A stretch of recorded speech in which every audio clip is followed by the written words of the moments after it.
Vamos dar início à cerimônia de premiação do Melhores do Ano 2023 de Araucária.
Chega mais, Araucária! Sejam muito bem-vindos! Está começando mais um episódio do podcast do Melhores do Ano de Araucária. Nossos encontros são todas as segundas, terças e quartas-feiras aqui no nosso canal do YouTube, onde você assiste, acompanha as histórias dos vencedores do Melhores do Ano de Araucária de 2023. E quanta história bacana, hein? Eu mesmo tenho me surpreendido com tanta história que eu tenho ouvido aqui. Cada empresário, cada profissional que passa aqui por esse espaço tem trazido histórias maravilhosas de superação, tem dado dicas preciosíssimas de empreendedorismo. Então você não pode perder, que tá um episódio melhor do que o outro, e o de hoje eu tenho certeza que também vai ser riquíssimo em conteúdo e em história boa. E quem tá aqui comigo hoje é Marcelo Cujava, da Cujava Móveis, Móveis Cujava e Cujava Mármores também. Seja muito bem-vindo, Marcelo. Obrigado, Gabi. Obrigado pela oportunidade, obrigado a toda a população de Araucária, quem votou na gente, quem confia no nosso trabalho, né? É uma satisfação muito grande, além de receber o prêmio, estar aí com essa oportunidade hoje de estar podendo dividir um pouquinho da nossa história com vocês, né? E que história, hein, Marcelo? São quantos anos de caminhada aqui em Araucária? Ó, Gabi, a gente pode dizer que aproximadamente ali uns 70 e poucos anos, né? Porém, de empresa aberta, que inclusive é a mesma empresa que a gente mantém até hoje, né? O mesmo CNPJ. Mesmo CNPJ. Perfeito. O mesmo CNPJ, ele já existe há 60 anos. Esse ano a gente fecha 60 anos com o nosso CNPJ. E por que você me diz que começou há 70 anos? Como é que essa história começou? Me conta. Porque a história, para quem ainda não conhece um pouco da Cujava, ou da família Cujava e tal, né? Começou na Polônia, né? Começou com o nosso avô, né, onde ele se formou em carpintaria na Polônia, porque um pouco diferente do que funciona aqui no Brasil, pelo menos na época, para você poder exercer a profissão, você teria que ter um curso, se profissionalizar, assim como uma faculdade e tal, né? E o nosso avô, Anthony, ele se formou, né, em carpintaria, tem um diploma que nós temos ele ali guardado até hoje, e iniciou suas atividades lá antes da Segunda Guerra, né? Com o início da Segunda Guerra, em 1939, ele, por ser soldado, né, ele foi soldado polonês, ele foi chamado e foi a batalha, foi a campo de guerra e tal, mas nos primeiros dias, como a Polônia foi invadida pela Alemanha, todo mundo conhece um pouco dessa história, rapidamente eles foram presos, né? E por ocasião do destino, por algum motivo ou outro, a gente acredita que a profissão dele tenha salvado ele, né? Porque ele foi para a Alemanha, ele ficou lá durante todo o período de guerra. Preso, porém trabalhando numa fábrica de armamentos bélicos. Para quem lembra daquelas rodas de carroça, né? Sim. Então, ele fabricou, pelo que o nosso pai contava, 600 kits de roda para puxar canhões para a Segunda Guerra, para puxar canhões para a Rússia, né? Em território inimigo, né? Então, e isso a gente acredita, né? Que naquela fila, né? Onde começaram a andar, né? Um vai para a esquerda, um vai para tomar um banho, que eles falavam, né? Que na verdade ia para uma câmara de gás, né? Nossa. Muitos judeus, né? E descendentes. Ele foi para o outro lado da fila, onde foi aproveitado, né? E iniciou suas atividades. Com o findar da guerra, a população que sobrou ali foi se dissipando pelo mundo, né? Ele era solteiro. Ele era casado já. Ah, ele já era casado. Isso. E o nosso pai, ele nasceu 3 meses antes de iniciar a Segunda Guerra. E aí a sua avó e o seu pai ficaram na Polônia. Ficaram na Polônia, eles conseguiram ficar por ali e tal. E ao finalizar a guerra, ao iniciar a rendição ali, a queda dos alemães, eles conseguiram ir até a Alemanha. O meu pai e a minha avó conseguiram ir até a Alemanha, se encontrar com o nosso avô, né? E aí, a partir desse momento, eles não tinham como retroceder mais, porque meu avô, por ter sido militar, a Polônia foi tomada pelo comunismo, tudo ali seria morto. Sim. Na prática, né? Assim como todos os irmãos da minha avó, que eram 7, todos morreram. Todos morreram? Todos. Então, começaram a viajar o mundo e tal, e meu pai contava que eles entraram numa fila, e aquela fila tinha uma oportunidade no Canadá. Então ele quase foi para uma mineradora no Canadá. E a poucos passos adiante a fila se encerrou e abriu-se uma oportunidade em Ponta Grossa. Nossa, então assim, pelo destino mesmo, eles tinham que vir para o Brasil e para o Paraná. Perfeito. Desembarcaram aqui em Santos, né? Foi para Ponta Grossa. Aí diz que quando chegaram em Ponta Grossa, os 3, né? Os 2 avós e o meu pai, aí tudo na bala, tudo sem falar uma palavra de português. Polonês puro, né? E aí ouviu-se dizer que na região de Contenda existiam imigrantes. Isso em que ano, Marcelo? Isso aqui já provavelmente ali porque eles ainda ficaram um pouquinho na Alemanha, né? Algum tempo, mas eu acredito que ali em torno de 1947, 48, imagine como por aí. era Contenda nessa época. Sim. E automaticamente aí chegando em Contenda, ao chegar aqui tal, ele ouviu falar na São Patrício. Talvez Companhia São Patrício em Araucária. E aí, com essas fábricas de tecelagem e tudo, antigamente as engrenagens, que hoje são motores feitos a aço e tal, eram feitos de madeira. Sim. Então, roda d'água, coisa, e aí meu avô chegou trabalhando. Então, assim, já começou a se trabalhar e tal, até que ele teve a oportunidade de adquirir o terreno ali onde funciona a nossa fábrica até os dias atuais. No Vila Nova. No Vila Nova ali, né? E aí começou. E ao chegar lá, daí sim que ele abriu o CNPJ. Nossa. Isso é 1964, por isso que a gente fala assim que a história já começa. Foi um dos primeiros empresários de Araucária, digamos assim, né? Porque a São Patrício foi uma das primeiras indústrias do município. Teve o pessoal das madeiras ali, o pessoal do Opes, né? Vários outros agora talvez não vão lembrar, que já beneficiavam toras, cortavam as madeiras, que foi o início, né? Sim. Da Araucária aí, né? E aí entrou nesse meio, né? Com processos manuais, com entalhes. Na época se fazia muitas obras para igrejas. Então, meu avô e meu pai, né, fabricavam bancos, altar, esculturas. E aí o seu pai seguiu o mesmo caminho. Foi seguindo. E foi aprendendo com o pai dele. Nunca Perfeito. fez nenhum curso. Não. Daí aqui foi aprendendo, foi trabalhando pelos todos os processos que passaram, né, dessa história até hoje, do ramo imobiliário, madeira maciça, o aglomerado, fórmica, pintura, verniz, tudo, né, entalhe. O nosso avô, meu pai também fazia, mas principalmente o nosso avô, ele fazia entalhes de violino, tem diversas obras maravilhosas dele que a gente tem, né, guardadas. E foi passando. E desculpa te cortar, mas só pra gente não perder o fio da meada. O teu avô e a tua avó tiveram mais filhos ou só o teu pai? Não, só o meu pai. Ele era filho único? Ele teve um irmão gêmeo, só que em função da guerra, daí um faleceu. Nossa, que triste. E aí, então, o teu pai era filho único? Sim.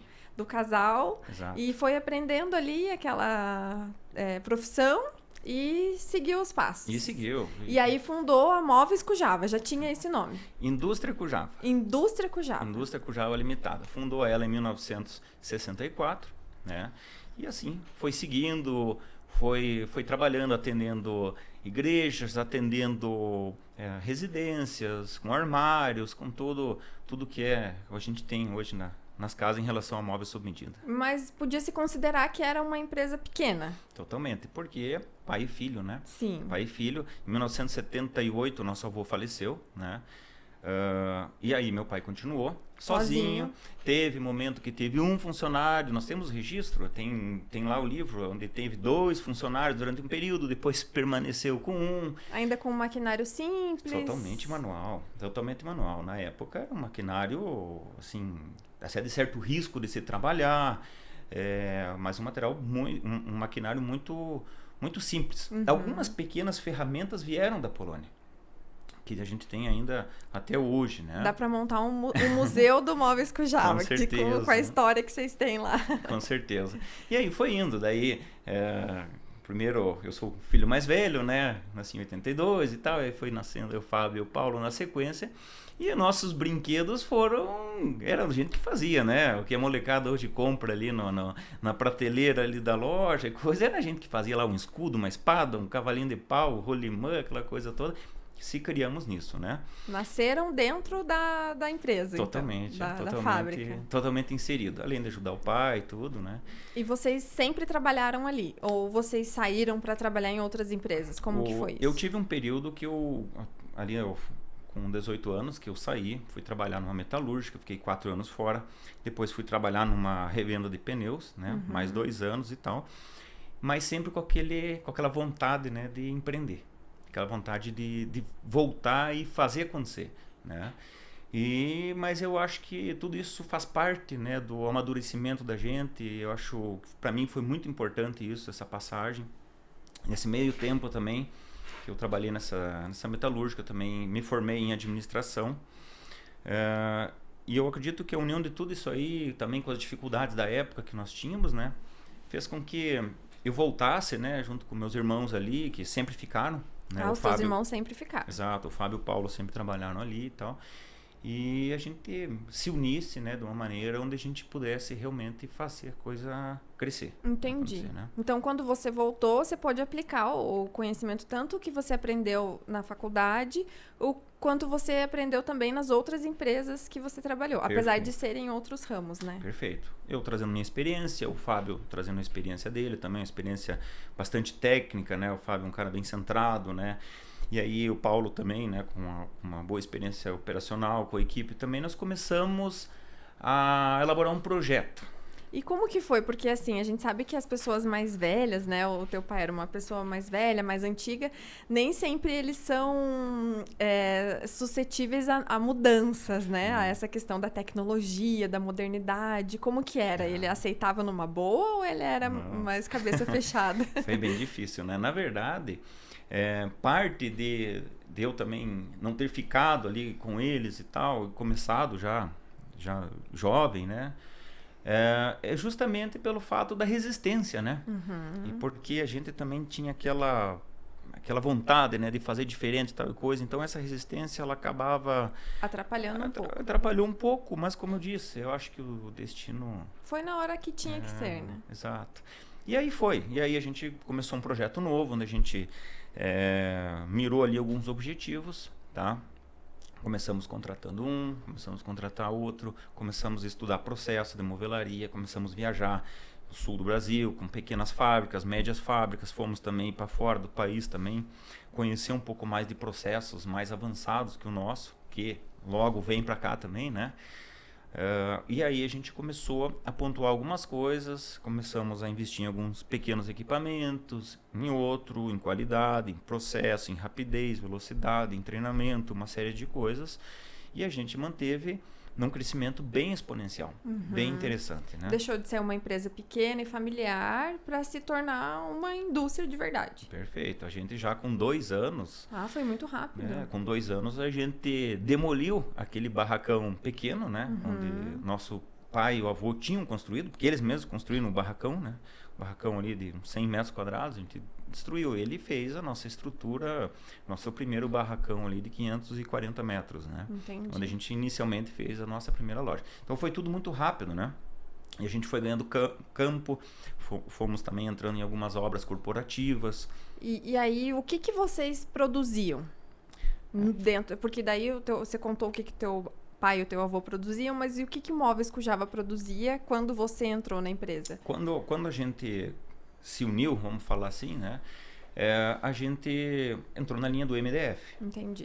Tinha móveis planejados? Sob medida. Sob medida. Qual que é a diferença de móveis planejados e móveis sob medida? É uma maneira de falar. A gente diz que o sob medida, assim, é aquele produto onde você chega, aproveita um pouquinho mais os espaços, você consegue detalhar um pouco mais os acabamentos, fazer certas coisas que um planejado não se faz. Entendi. Porque o planejado, normalmente, que as lojas vendem por aí, vem de fábricas, indústrias grandes com processos padrões. Ah, entendi. Tá? Então é aquele produto onde você chega lá e fala, puta, mas eu queria aproveitar aquele cantinho. Daí o vendedor vai falar, não, ali vai ficar uma vista de 10 centímetros, não dá para fazer aqui, não dá para fazer... Nós, não, né? Até então a gente tinha essa liberdade de fazer sob medida, bem ampla, e a gente conseguiu velocidade, rapidez, qualidade, que veio a trazer a uma exponencial boa aí de crescimento aí em cima da demanda.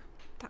Eu te cortei, você estava explicando então que dentro de 2 anos vocês já cresceram e montaram esse barracão com 500 metros quadrados. A gente montou o espaço, né, espaço físico ali que era bastante limitado na época. E importamos equipamento, a gente importou uma linha de corte, ali um CNC, já na época, né? E aí já fizemos mais um outro barracão do lado, já emendamos outro do lado, aí o vizinho fez um barracão, a gente já quebrou a parede, alugou o barracão dele, então a gente foi crescendo nesse estilo assim. E teu pai continuava trabalhando ou já tinha se aposentado? Não, ele já foi se aposentando, porque com toda essa resistência, obviamente, que tinha tal e coisa... Mas os resultados, eles estavam, assim, muito visíveis. E ele estava todo orgulhoso. Com certeza. Muito orgulhoso. E aí a coisa foi acontecendo, né? Aí ele foi deixando. Tipo, piazada, resolva aí. Agora eu tô tranquilo, né? Legal. Então foi mais ou menos assim, né? E hoje, a Móveis Cujava, aí 60 anos... vieram outras empresas depois da Móveis Cujava, como a Cujava Mármores, que também foi eleita a melhor do ano esse ano, né? Que é a marmoraria, que é uma categoria que nós não tínhamos antes na nossa lista, né, de premiados. E vocês ganharam também nessa categoria. Sim. Então, vocês também têm essa outra empresa, que é uma empresa que, de certa forma, também acaba atendendo o segmento de vocês, né? Nós nessa caminhada ali, com 3, 4 anos já, o primeiro ponto que apareceu foi a questão das portas de alumínio, os perfis das portas, das gavetas. A gente queria baixar o custo disso, né? Queria ganhar mais diversidade e qualidade. E rapidez. Que vocês terceirizavam. Terceirizavam. A terceirização atrasa, a terceirização não entrega com qualidade, não era bem aquilo, não sei o que e tal. Para a gente comprar direto, apesar de já ter um volume na época, ainda é pouco. Porque hoje você tem que ter escala, né? Para você poder brigar por preço e tudo. E aí a gente resolveu, então, fazer o seguinte. A gente resolveu abrir uma empresa, que é a Perfi Portas, né? Onde essa empresa atende o mercado. Hoje nós temos mais de 300 fábricas, 300 marcenarias cadastradas na região de Curitiba que compram da gente. Vocês abriram com a intenção de atender a demanda de vocês. E o mercado. Vocês também já pretendiam atender o mercado. Atender o mercado para ganhar volume de compra. Entendi. Com isso a gente joga um custo mais baixo para dentro da empresa e a gente vai vai crescendo, além de ter um negócio por fora crescendo. E a marmoraria já veio na sequência, pela grande necessidade de qualidade. Tá? Entendi. Então, o cliente nosso, a gente sempre quis resolver o problema. Vamos entregar a cozinha completa. E vamos fazer tudo prontinho, né? Deixar prontinho. Só que aí, você terceirizava o tampo e a marmoraria é brava. Aí o cara atrasa, o cara entrega diferente. Eu não sei o que, eu não sei o que, eu não sei o que. Aí chegou um ponto que eu falei, não, chega, vamos lá. Vamos abrir uma empresa à parte e vamos começar a produzir para nós. Um pouco diferente da Perfiportas. Vamos produzir para nós para resolver o problema que é a qualidade. Tá? Beleza. Só que aí é aquela coisa, né? Putz, comprar mais uma máquina, vou ganhar mais produção, vou ganhar mais qualidade, só que o custo não compensa nesse processo que ainda é pouco. Vamos fazer o quê? Abrir mercado. Aí a gente abriu o mercado. Então hoje a gente atende arquitetos, atende outras lojas de imóveis. E aí foi. E vocês estão há quanto tempo com a Cujava Mármores e Granitos? A marmoraria fez agora em dezembro 10 anos já de existência. E todas, a Cujava Mármores, a Móveis Cujava e a Perfiportas, todas em Araucária. Todas em Araucária, todas valorizando aí a equipe e os profissionais daqui, né? Que bacana. Quantos empregos vocês geram, Marcelo? No grupo hoje nós temos em torno de 70 colaboradores, né? Que participam aí de todo esse processo aí, né? Que legal. Eu fiquei sabendo que vocês estão ampliando. Ainda a gente tá... Não sei se eu podia contar, não. Agora não tem como escapar, né? Mas assim, a gente tá investindo aí num projeto novo agora, que vai ser um projeto de expansão bem interessante para Cujava, para o grupo Cujava, né? Vamos falar assim. Então, é onde a gente vai ganhar uma área maior, né? Não só em terreno, mas uma área também em espaço físico, né? Provavelmente aí dentro de uns 12 meses, um pouco mais, a gente comece a colocar novidades aí melhor. E a gente vai trazer muita automatização para dentro da nossa fábrica e a gente pretende, falar em colaboradores, a gente pretende chegar num número próximo ao dobro aí do que a gente tem hoje. Olha só, que bacana. Exatamente. Então a gente tá bem focado nesse projeto aí também. É de verdade uma história de muito sucesso e como é bom ouvir história de sucesso. E você já está dando consultoria para outras empresas? Não, eu estou aprendendo, eu tô fazendo... Eu já estou querendo agendar um horário aqui, né? Porque eu estou investindo num ramo novo, então depois a gente vai conversar para você me dar umas dicas aí de como conseguir sucesso nesse mercado. A gente está aprendendo, né? Não, mas é bacana ouvir você falar assim em processo e de conseguir resolver os problemas, porque de verdade, assim, muita gente fala, é sorte, porque a empresa tal teve sorte, mas não é, né? A gente sabe que é muito trabalho, que às vezes olhando, que nem você falou assim, em 2 anos a gente já conseguiu um resultado X, mas foram com certeza 2 anos de muito trabalho, muitas noites sem dormir, né? Então nada é fácil, nada cai do céu. Não. Ainda são, né? Ainda são muitas noites e ainda é muito trabalho. E o que move a gente é essa questão bem nossa de sangue, né? Dessa herança que nosso avô deixou para nós do conhecimento, do pai e tudo. Então a gente leva isso assim como um motivacional, né? Pro dia a dia, né? Acordar todo dia e manter aquela constância daquele projeto que a gente criou lá atrás. Vamos manter ele, vamos seguir firme, vamos buscar mais, vamos melhorar. Né? Sempre com muita humildade, com muito respeito a toda a equipe, todos os colaboradores, aos clientes, fornecedores, mas buscando, né? Que eu acho que a gente um dia vai, mas tem que deixar uma história. Né? Tem que deixar o legado, assim como o seu avô deixou, o seu pai, né? E deixa eu te perguntar, vocês, então, já com certeza, vocês não atendem mais só Araucária, Curitiba, região, vocês já expandiram, assim, os clientes para outros estados? Como é que é essa questão? Sim, a gente atende hoje, pela fábrica de imóveis sob medida, a gente atende o Brasil inteiro também, mas por questão de logística não faz muito sentido você viajar muito, né? Então hoje, por exemplo, o litoral de Santa Catarina, a gente atende muito, Paraná, São Paulo, alguma coisa ou outra e meio que fica por aí, tá? Atendemos obras corporativas também, tá? A gente atende também redes de hospitais, atender outras empresas também, onde daí a gente viaja, a gente já foi para Brasília, já fez obras gigantescas aí de mobiliário e marmoraria, inclusive, mas fora, né? E a gente também tem, dentro da Cujava, uma linha de e-commerce, onde inicialmente nós começamos com aproveitamento de peças, aproveitamento de madeiras, né? de sobras de MDF. Porque você vai fazer o corte de uma chapa, sobra um pedacinho. Então nós começamos a pegar essa sobra, vamos montar aqui, vamos publicar ali, tal e coisa, vamos começar a vender nos marketplaces. E aí entrou a pandemia. Aí a pandemia chegou, pá, fecha a porta, fecha tudo, aquela história toda, beleza, e pum. E os boletos lá, e o que a gente faz? A gente já estava pincelando alguma coisa do e-commerce, né? Já estava movimentando alguma coisa. Só que aquilo apavorou a gente. Falou, pô, agora quebramos, né? Como a grande maioria dos empresários aí da Araucária deve ter imaginado, né? Aí, bom, aquela coisa começando, a gente vendia ali em torno de 50 produtos, 30 e poucos produtos mês, produtos pequenos, né? Kit de prateleira, kit de nicho, né, e tal. Aí a gente se fechou lá, eu e meus 2 irmãos falou, cara, a gente tem que fazer alguma coisa aqui. Se a gente não pode abrir essa loja, não pode ir lá na rua, vamos vender pela internet. Né? Vamos arrebentar esse negócio aqui, vamos publicar o que dá, vamos colocar, vamos impulsionar e vamos atrás. Porque se tem um lugar que a gente vai poder vender, vai ser por aqui. Mas mal esperava que realmente o mercado da internet ia bombar tanto, né? Criamos mais alguns produtos, aumentamos para 50 itens, né? E aí começamos a publicar mais, tal, isso eu, meus irmãos ali e tal, daí já a galera começou a voltar meio em home office, uma coisa outra e pá, daí começamos a soltar. E o negócio começou a decolar de um jeito que a gente passou assim, tipo de 50 produtos para 150 no outro mês, para 400, aí foi, pá, não, vamos chegar em 1000, chegamos em 1000, não, vamos chegar em 2000, 3000, 4000 produtos mês e foi, nós batemos um pico ano passado de 12 mil produtos num mês. Olha só que bacana. Enviado. Então aquilo virou uma loucura. Virou uma loucura mesmo, porque aquilo que era um aproveitamento, meu Deus. Virou quase que um dos produtos da empresa. Virou por um período, desse período de pandemia, ele virou a salvação. Para você manter uma equipe dessa, né? Cobrir o salário, tudo, tinha que se virar.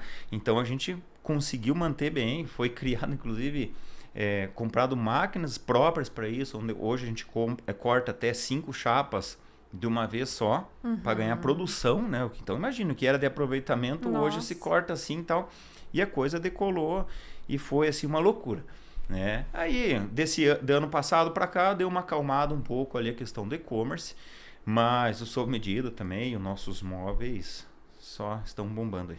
Graças a Deus. Sim, com certeza. Que bacana, Marcelo. E ainda pretendo te entrevistar mais vezes e cada vez que você vier aqui, tá me contando que a empresa está crescendo cada vez mais. Com e certeza. Mais funcionários e novas expectativas, novas perspectivas, se Deus quiser. Com e certeza. Mais CNPJ sendo abertos.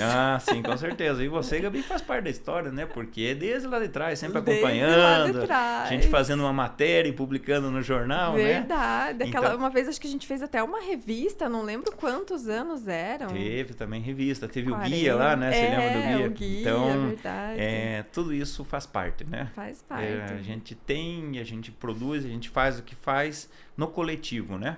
Junto com os irmãos, com a família, com a sociedade, né? Com certeza, que bacana. A gente está quase chegando ao fim da entrevista, mas antes da gente finalizar, eu quero que você deixe um recado para os amigos, para os familiares, para os clientes também, e também convide as pessoas para conhecerem. Vamos falar aqui, antes disso, o endereço da loja. Vocês têm uma loja física também, certeza, né? Além da fábrica. Qual que é o endereço? Sim, o endereço vai ser colocado aqui na base aqui do vídeo, né? A gente vai publicar aqui. E a gente convida a todos os amigos aí, a população que queira conhecer um pouquinho mais da nossa história, que hoje foi uma história abreviada, mas tem um pouquinho de cada coisa lá dentro daquela loja. Você vai ver lá a ferramenta lá de 1954. Tá na loja? Tá lá na loja. Que legal! Ela tá lá. Então tem um pouquinho da história, né? Tem lá fotos, né, antigas da família também, nosso avô, pai, tudo, né? Obviamente o nosso mobiliário lá e tal, para quem queira conhecer, fica o convite, né? Tem um pouquinho dos móveis, tem um pouquinho da marmoraria também, lá dentro também, né, colocada. E é isso aí, a gente só tem a agradecer a população, porque a gente até tentou fazer a conta, não me lembro quantas vezes a gente foi já reconhecido como os melhores do ano aí, né, Gabi, pela equipe, mas a gente só tem a agradecer ao público, né, às pessoas, aos amigos, aos clientes que apostam e confiam na gente, né, sempre confiaram e não tenham dúvida que podem continuar confiando, porque a nossa história ainda tem muitas páginas. Se Deus quiser, né? Ainda tem toda a criançada, né? Cada um de Sim. vocês já tem os herdeiros, né? Sim, E eles é que vão dar continuidade nessa história. se Deus quiser. Se Deus quiser. Marcelo, mais uma vez, muito obrigada por estar aqui com a gente. Obrigada a todo mundo que acompanhou também, que assistiu esse episódio do podcast. E não esqueçam que toda segunda, quarta e sexta a gente está aqui trazendo outras histórias, assim como a do Marcelo, do Móveis Cujava, da Marmoraria também. E fiquem ligadinhos aqui no nosso canal, já se inscrevam. Quero aproveitar e agradecer aqui a Estúdio Globo Produções por nos ceder aqui esse espaço tão incrível. Se você também quer ter o seu programa, quer ter o seu podcast, entre em contato aqui com eles. Muito obrigada e até o próximo!